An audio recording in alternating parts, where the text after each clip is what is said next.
The IIT Bombay interview was one of the most important B school interviews for me. However, it did not go as planned. What the toss happened. Anyways, I came back to my hotel that day and just slept. Namaskaram, all of you. It's the next day morning.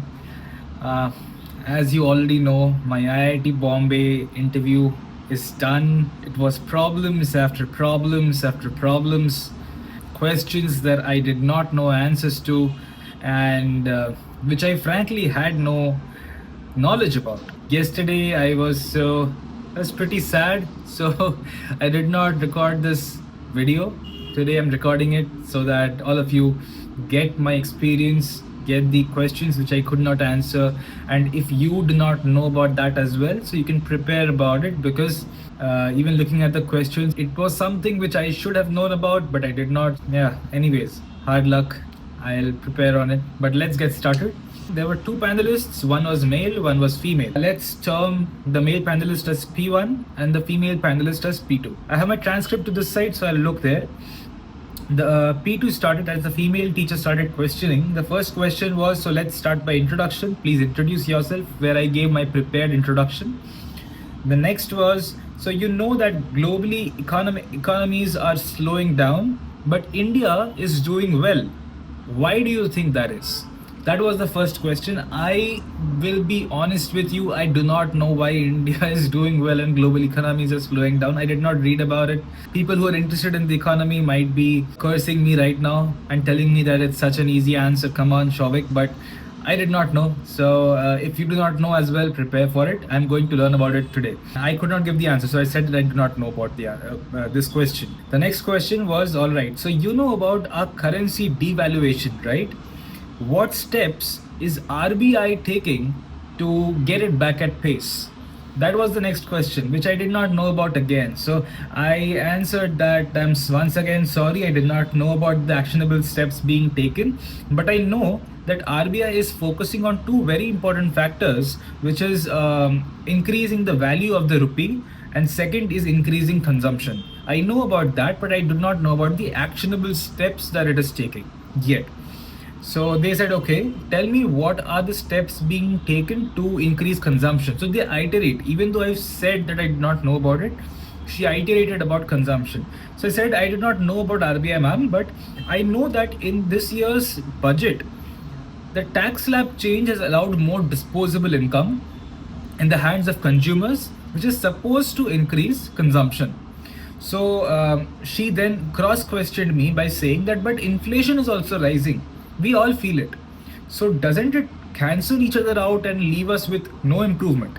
It was a brilliant question because I did not know the answer to it. So I just said that, ma'am, I think both factors will definitely affect the outcome, but we have no data to back the claim of increasing consumption at the moment as a result of the budget, since it's not been long that the budget has released, right? So that is what my answer was. So she said that, okay, so we have no data. I said, ma'am, we have insufficient data, not long enough to assert our point of increasing consumption on the basis of the budget. So then she moved on. She asked me about the current inflation rate, which again I did not know. So you can see there's a train of questions to which I had no answers to. So it would get anybody stressed out. I was not stressed out. I was smiling throughout the interview, but I subconsciously knew that my interview is not going well. Yeah, just at that point itself. So she skipped that question when I said I did not know. She said that, okay, all this falls under basic economics and you do not know. So I just said that, okay, ma'am, I know it's important. I should have known about this, but I will try to better my knowledge after this interview about economics, which I did not know about yet. So then she transferred it to P1, which is the male panelist. The male panelist started asking, so in engineering, I see that you did one course in cloud computing. So in this interview, they had asked for my file. So in my file, once you opened it, there was my mark sheets of graduation. In those mark sheets, the subjects were also mentioned. So one of those subjects was cloud computing. However, in my BTech years, I did not focus on cloud computing at all. So I was a person inside website development. That was my interest. So his question was, what are the different types of cloud computing? I said, okay, sir, forgive me. It has been a long time and it has not been one of my favorite subjects. So I mostly spend my time on website development in full stack. That is what I used to spend my time on. So then he said, okay, so since you spent your time on website development, tell me about frameworks and why do we use it? So then I answered him that, okay, so we used frameworks so that we do not have to rebuild everything from scratch. It's like a chassis through which a truck can be built. Different kinds of trucks can be built every time without trying to construct and reconstruct the chassis every time.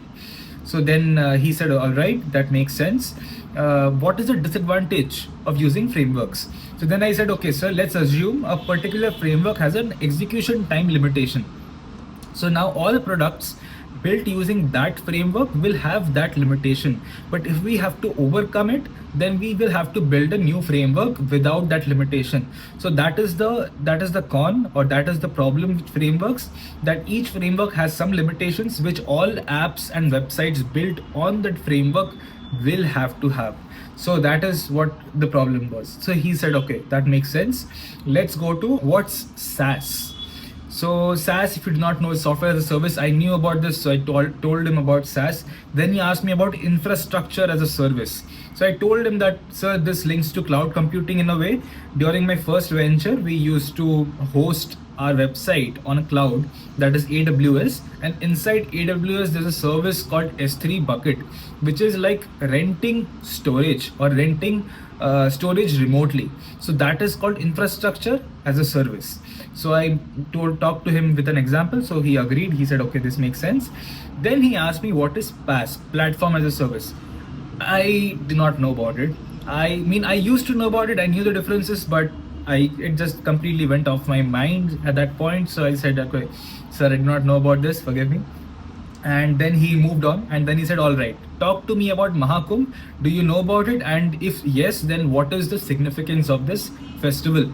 So then I knew about various perspectives of this festival: the astrological perspective, the historical perspective, the mythological perspective, the yogic sciences perspective. So I talked to him about the multiple perspectives of Mahakumbh.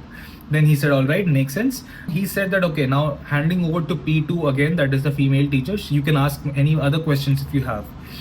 So she started with, so you did marketing. Have you read any books on marketing? Which I have not. So how should I tell her this? I just said that, okay, I have not read any books on marketing, ma'am. I study marketing by observing brands. So then she asked me, okay, tell me about any FMCG brands that you have followed recently. And another problem on my side, I have not followed FMCG brands. You can see the train of questions which I do not know answers to, or I have not done. So I told her that, okay, ma'am, I'm sorry, I do not know about FMCG brands, but I've followed popular brands like Zomato, and I've seen their marketing strategies. She comes up with yet another question which I do not know answer to, which is, okay, tell me about the extra price for vegetarians controversy that Zomato got cancelled on for social media, inside social media. I did not know about this, that Zomato got cancelled for vegetarians, 2 rupees extra for vegetarians. So then I again told her that, I'm sorry, ma'am, I do not know about that, but I know about the marketing strategies used by Zomato on YouTube as well as Instagram. So then she asked about the marketing strategies being used and why were they different and unique. So I told her about all these strategies. So that the strategies were all right, but the questions that were asked to me, I did not know answers to. I had to direct them to answers which I knew. That was the problem. But anyways, yes, this was the final question. The final question was, tell me about the other calls which you have, interview calls which you have. I told her about my other interview calls, and then she said, okay, then you may leave. So this, my friends, was my interview experience, and I genuinely hope that you do not face this. So if any of these questions resonate with you and you do not know about it, please study it. I am going to study about these today so that I do not face this problem again when it comes to economy. But please study this. All the best for all of your interviews. Bye bye. I have to prepare for my IIT Madras interview, which is tomorrow. See you again.